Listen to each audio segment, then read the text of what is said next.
Bagi Kois, Laila bak matahari yang merambat naik di langit hatinya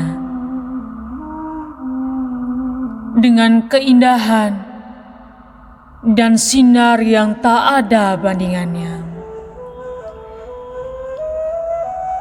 Hari demi hari, cahaya yang dipancarkan Laila semakin terang, menerangi tak hanya dunia Kois, namun juga dunia mereka-mereka yang beruntung dapat berjumpa dengannya.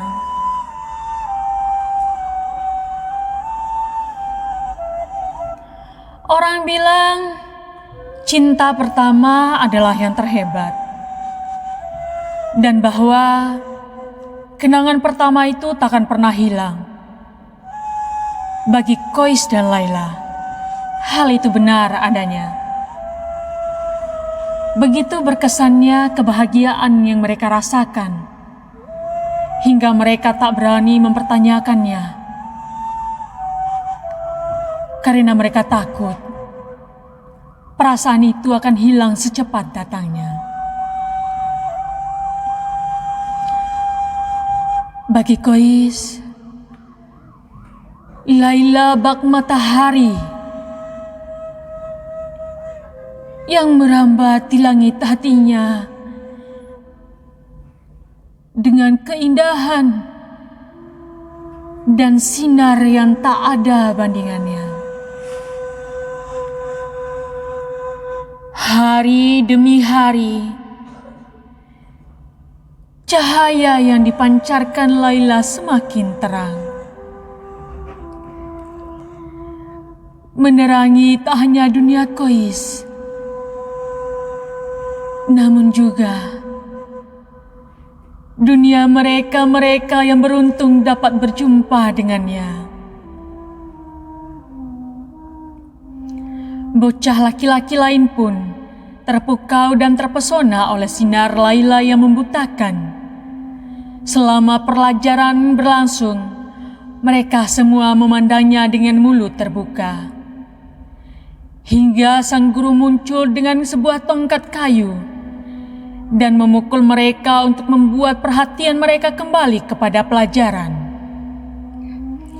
Saat pelajaran usai, mereka berkeliaran di lorong-lorong dan jalanan kecil di antara kedai-kedai pasir, berharap dapat melihat sang gadis berlesung pipit itu.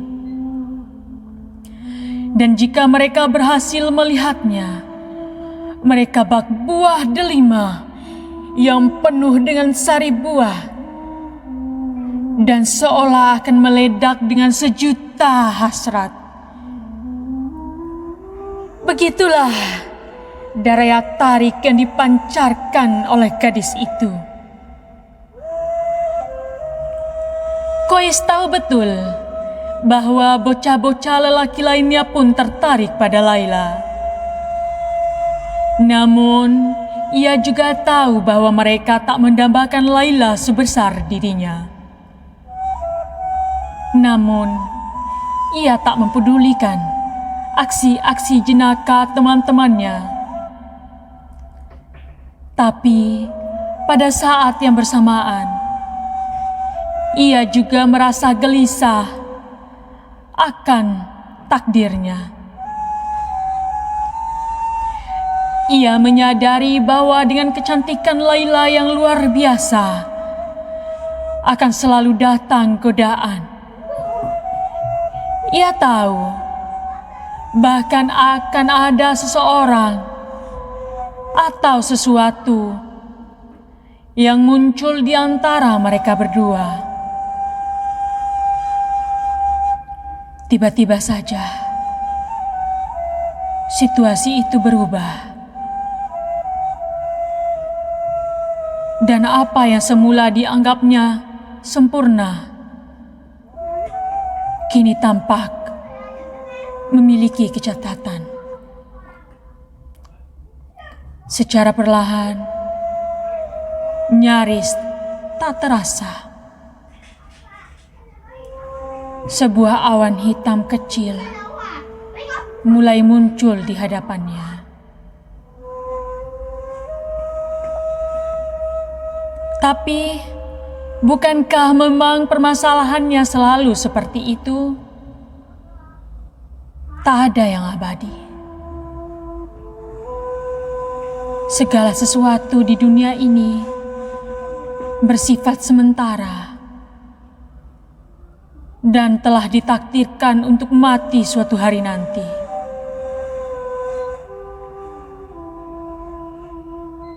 Sementara kedua bocah yang sedang jatuh cinta ini tenggelam dalam sinaran cinta masing-masing, menenggak anggur dan menikmati firdaus yang membuat mereka lupa diri. Mata dunia terarah kepada mereka. Apakah yang lainnya menyadari apa yang sebenarnya terjadi di antara Qais dan Laila? Apakah mereka melihat kedua bocah itu saling mencuri pandang? Dapatkah mereka membaca pertanda itu dan memecahkan tanda-tanda cinta, rahasia yang mengikat hati kedua bocah itu? Siapa saja yang mengetahui hal itu? Dan seberapa banyakkah yang mereka ketahui? Tak ada yang berkata apapun.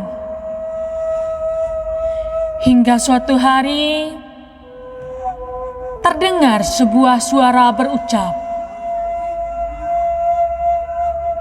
"Apakah kau belum mendengar bahwa Qais dan Laila sedang jatuh cinta?" Kata orang, desas-desus dapat mengakibatkan kejatuhan sebuah kerajaan. Tak lama kemudian, desas-desus itu semakin tersebar di seluruh pelosok kota, dari tenda ke tenda dan kedai ke kedai. Perlahan, kedua bocah yang sedang dilanda cinta itu menyadari betapa butanya mereka selama ini. Semua orang telah melihat mereka berduaan, mendengar mereka berdua saling berbicara, melihat mereka tertawa dan bersembunyi dalam kepompong cinta. Mereka berdua tak menyadari hal tersebut. Selubung itu telah terbuka. Dinding itu telah runtuh. Dan kini telah tiba saatnya untuk beraksi.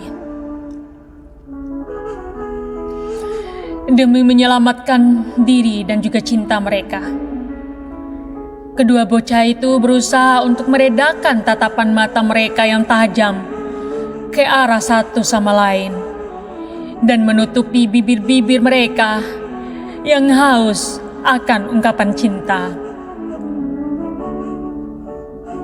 Namun hasrat dan kewaspadaan kadangkala saling bercampur aduk, dan mereka tak sanggup menutupinya di hadapan publik. Kewaspadaan bukanlah sebuah rantai bagi hati yang telah terikat oleh kecantikan kekasihnya. Apa yang harus dilakukan oleh Qais? Jiwanya adalah cermin bagi sinar yang dipancarkan oleh Laila. Bagaimana caranya ia dapat menyimpan sinar itu untuk dirinya sendiri?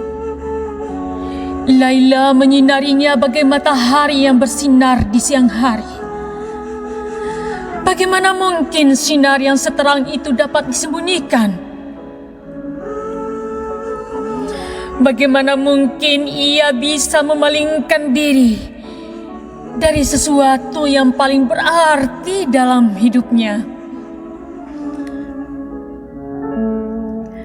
Bahkan dalam waktu sedetik saja, hati Kois bertentangan dengan logika. Dan seberapapun beratnya ia berusaha menyembunyikan cintanya untuk Laila, ia tetap mengalami kegagalan. Bersama Laila, ia merasa sebuah panah cacian yang diluncurkan oleh 1000 busur. Namun, tanpa Laila, kesedihan menusuk-nusuk jantungnya bagai pisau tajam.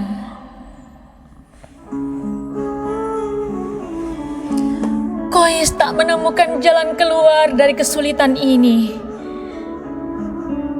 dan ia semakin larut dalam kebingungan. Selain telah kehilangan hatinya, ia juga telah kehilangan akal sehatnya. Yang dapat dilakukannya hanyalah berjalan berputar-putar dalam keadaan tak sadar, mengungkapkan kekagumannya atas kecantikan serta kebaikan Laila kepada siapa saja yang ia temui. Semakin banyak orang yang berjumpa dan mendengar ucapannya, semakin menggila dan aneh pula kelakuannya. Dan kemanapun ia melangkah, banyak orang yang menatapnya dan menunjukkan jari ke arahnya, tertawa-tawa mencemoohnya dan berkata, "Ini dia, si orang gila, si Majnun."